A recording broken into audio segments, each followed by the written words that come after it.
오늘 주백성교회 큐티 본문은 이사야 40장 1절에서 11절까지의 말씀입니다. 본문의 말씀 중에서 우리가 집중적으로 살펴볼 말씀은 1절에서 4절까지의 말씀, 그리고 9절의 말씀입니다. 너희의 하나님이 이르시되 너희는 위로하라, 내 백성을 위로하라. 너희는 예루살렘의 마음에 닿도록 말하며 그것에게 외치라. 그 노역의 때가 끝났고 그 죄악이 사함을 받았느니라. 그의 모든 죄로 말미암아 여호와의 손에서 벌을 배나 받았느니라 할지니라 하시니라. 외치는 자의 소리여 이르되 너희는 광야에서 여호와의 길을 예비하라. 사막에서 우리 하나님의 대로를 평탄하게 하라. 골짜기마다 도두어지며 산마다 언덕마다 낮아지며 고르지 아니하는 곳이 평탄하게 되며 험한 곳이 평지가 될 것이요. 아름다운 소식을 시온에 전하는 자여 너는 높은 산에 오르라. 아름다운 소식을 예루살렘에 전하는 자여 너는 힘써 소리를 높이라. 두려워하지 말고 소리를 높여 유다의 성읍들에게 이르기를 너희의 하나님을 보라 하라. 오늘 본문의 말씀을 통해서 우리가 생각해봐야 할 주제는 하나님의 백성들은 그리스도의 재림을 어떻게 준비해야 하겠습니까?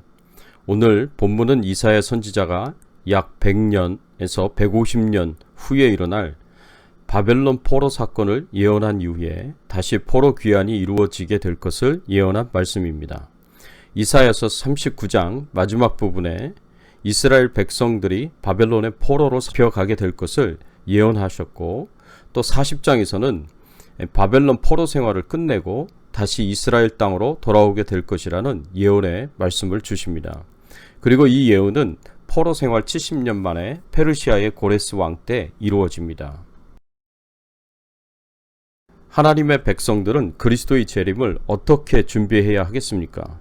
하나님의 백성들은 재림을 기다리며 징계 속에서 긍휼을 기대하고 광야에서 외치는 자의 소리가 되어야 합니다. 먼저 하나님의 백성들은 하나님의 징계에서 벗어나 하나님의 긍휼을 받을 수 있어야 합니다. 1절의 말씀에 보니까 너희의 하나님이 이르시되 너희는 위로하라, 내 백성을 위로하라. 오늘 본문은 바벨론의 포로로 잡혀갔던 하나님의 백성들에게 주는 말씀으로 바벨론 포로 말기를 시대적 배경으로 하고 있습니다. 바벨론의 포로로 잡혀간 이스라엘 백성들은 포로 생활을 하며 아주 피곤하고 고통스러운 생활을 하고 있었습니다. 이스라엘 백성들이 이렇게 고통스러운 포로 생활을 하게 된 원인은 그들이 하나님을 버리고 우상 숭배를 하며 하나님의 말씀을 버리고 온갖 타락하고 부패한 삶을 살았기 때문입니다. 그래도 우리 하나님께서는 사랑이 많으신 분이시고 은혜가 풍성하신 분이시라 하나님을 떠난 이스라엘 백성들이 하나님께로 다시 돌아올 수 있도록 기회를 주셨습니다. 그래서 선지자를 보내셨고 선지자를 통해서 하나님의 메시지를 전달하셔서 이스라엘 백성들에게 회개하고 하나님께로 돌아오라고 말씀하셨습니다. 이스라엘 백성들이 회개하고 하나님께로 돌아오면 하나님께서 말씀하셨던 모든 심판을 거두시고 이스라엘 백성들을 구원하시겠다고 말씀하셨습니다. 이렇게까지 하나님께 회개할 기회, 용서받을 기회, 구원받을 수 있는 기회를 주셨지만 이스라엘 백성들은 회개하지 않았고 하나님께로 돌아오지 않았습니다.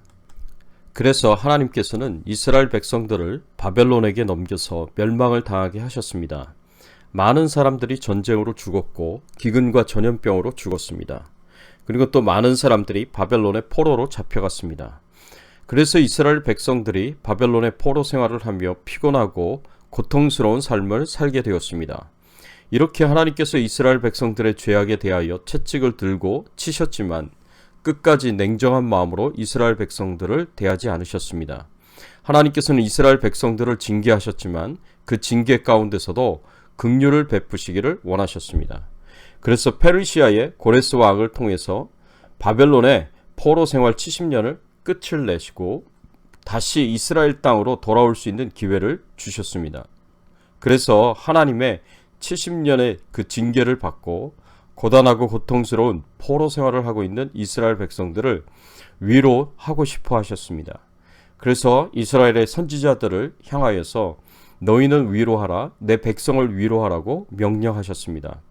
이제 곧 포로 생활을 끝날 때가 되었고 하나님의 징계가 끝날 때가 되었으니 이스라엘 백성들을 위로하라고 선지자들에게 명령하신 것입니다. 여기서 우리가 하나님의 긍휼을 알 수 있는 것은 하나님께서 포로 생활 속에서 고단하고 고통스러워하는 이스라엘 백성들을 위로하라고 말씀하신 것에서도 알 수 있지만 그 외에도 하나님께서 백성들의 징계 기한을 확실하게 정하셨다는 것을 통해서도 알 수 있습니다. 2절의 말씀에 보십시오. 너희는 예루살렘에 마음이 닿도록 말하며 그것에게 외치라. 그 노역의 때가 끝났고 그 죄악이 사함을 받았느니라. 그의 모든 죄로 말미암아 여호와의 손에서 벌을 배나 받으리라 할지니라 하시니라. 하나님께서 이스라엘 백성들을 징계하실 때 그 징계가 영원하도록 하시지 않으셨습니다. 그 고통의 때를 정하셨습니다. 그래서 그 징계의 기간 동안 이스라엘 백성들이 자신들의 죄악을 깨닫고 그 죄악에서 떠나 거룩하고 정결하게 하십니다. 그리고 이스라엘 백성들이 철저하게 회개하고 하나님께로 다시 돌아오면 그 징계가 끝이 나게 하십니다. 이러한 의미에서 하나님의 징계의 기한은 영원할 것이 아니라 정해져 있고 임시적이라는 것을 알 수 있습니다. 사랑하는 성도 여러분, 우리가 마지막 때를 살아가고 있습니다. 이제 예수님의 재림이 얼마 남지 않았습니다. 예수님의 재림이 일어나기 전에 하나님의 징계에서 속히 벗어나시기를 바랍니다. 하나님의 징계에서 벗어나 하나님의 긍휼을 받아 믿음을 온전히 회복하시고 사명으로 온전히 회복하시기를 예수님의 이름으로 축원합니다. 또 하나님의 백성들은 광야에서 외치는 자의 소리가 되어야 합니다. 오늘 본문 3절의 말씀에 보니까 외치는 자의 소리여 이르되 너희는 광야에서 여호와의 길을 예비하라. 사막에서 우리 하나님의 대로를 평탄하게 하라. 하나님께서 이사야 선지자를 통해서 명령하십니다. 광야에서 여호와의 길을 예비하라. 사막에서 우리 하나님의 대로를 평탄하게 하라고 말씀하십니다. 이 명령을 순종하여 실천한 자를 우리는 세례 요한으로 봅니다. 세례 요한이 광야에서 외치는 자의 소리가 되어 여호와의 길을 예비하고 하나님의 대로를 평탄하게 하였습니다. 세례 요한은 예수님보다 먼저 이 땅에 와서 예수님보다 먼저 사역을 시작하였습니다. 회개하라 천국에 가까웠느니라고 외치면서 이스라엘 백성들을 회개시켰습니다. 자신들의 죄를 깨닫게 하고 그 죄에 대하여 애통하는 마음으로 회개하게 하였습니다. 이렇게 회개하는 마음을 불러일으키기 위해서 세례 요한은 요단강에서 회개의 물세례를 베풀었습니다. 진심으로 자신의 죄를 뉘우치고 애통해야 하는 마음을 가진 자들이 자신의 죄를 용서받기를 사모하며 회개하는 심령을 가지게 되었고 이 죄악에서 자신을 건져주실 메시아이신 하나님을 예수님을 사모하며 간절히 기다렸습니다. 이것이 광야에서 여호와의 길을 예비하고 사막에서 하나님의 대로를 평탄케 하는 일이었습니다. 오늘 본문에서 하나님께서는 이사야 선지자를 통해서 이 세례 요한의 사역을 좀 더 구체적으로 말씀하십니다. 4절의 말씀에 보면 골짜기마다 도두어지며 산마다 언덕마다 낮아지며 고르지 아니한 곳이 평탄하게 되며 험한 곳이 평지가 될 것이요. 여기서 골짜기라는 말은 그대로 움푹 패여서 사람이 다닐 수 없는 곳입니다. 이것은 영적으로 깊은 죄악 가운데 거하고 어둠 속에 생활하는 세상 사람들의 상태를 가리킵니다. 고난과 슬픔 속에서 낙담하고 절망과 깊은 침체의 늪에 빠진 자들의 상태를 가리킨다고 볼 수 있습니다. 또 산과 언덕은 하나님 앞에서 높아진 인간의 교만한 심령을 가리킵니다. 또 고르지 아니한 곳은 마음이 거짓된 자, 위선된 자를 가리킵니다. 마지막으로 험한 곳은 본래 여러 산들이 모여있는 상태를 나타내는데 사람들이 가까이 하기 힘든 곳, 농경, 그리고 열매 맺는 일이 어려운 땅의 그 상태를 가리킵니다. 이는 결국 다른 사람들과 불화하고 아무런 선한 삶의 열매를 맺을 수 없는 상태를 묘사한 것이라 볼 수 있습니다. 따라서 골짜기가 도두어진다는 것은 죄악의 자리, 어둠의 자리에서 헤어나와 의의 길을 걸으며 빛된 삶을 사는 것을 의미합니다. 그리고 산과 언덕이 낮아지는 것은 교만과 자만을 버리고 겸손한 마음을 갖는 것을 의미합니다. 또 고르지 아니한 것이 평탄하게 된다는 것은 거짓과 위선을 버리고 정직과 진실의 삶을 사는 것을 말하는 것이고 험한 곳이 평지가 된다는 것은 이웃과 화평한 삶을 살아가고 선하고 아름다운 열매를 맺는 삶을 살게 되는 것을 말하는 것입니다.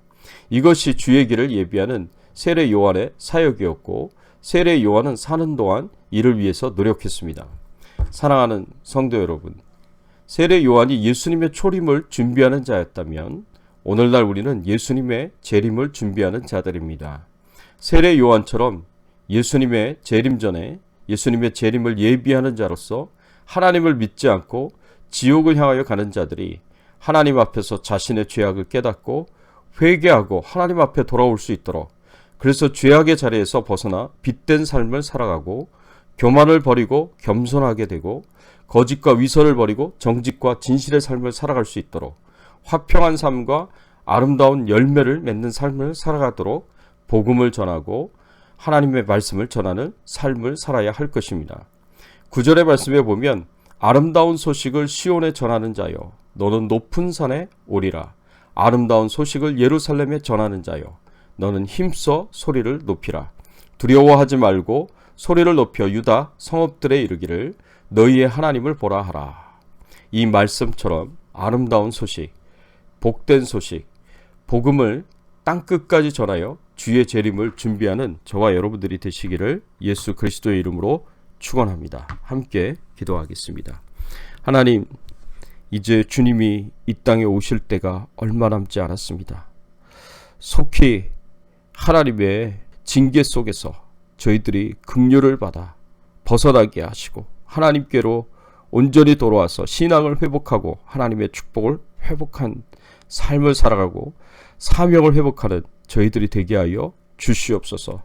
그래서 세례 요한처럼 광야에서 외치는 자의 소리가 되어서 예수 그리스도의 십자가의 복음을 땅끝까지 증거하며 살아갈 수 있는 저희들의 신앙의 삶이 되게 하여 주시옵소서. 하나님께서 코로나19 바이러스로부터 저희들을 안전하게 하시고 가정을 지켜주시고 자녀들을 지켜주시고 또 생업을 지켜주시고 또 연약한 가운데 있는 성도님들 강건하게 하시고 하나님께서 영육간에 축복해 주시고 은혜 베풀어 주시기를 간절히 바라옵고 소원하오며 예수 그리스도의 이름으로 기도드리옵나이다. 아멘.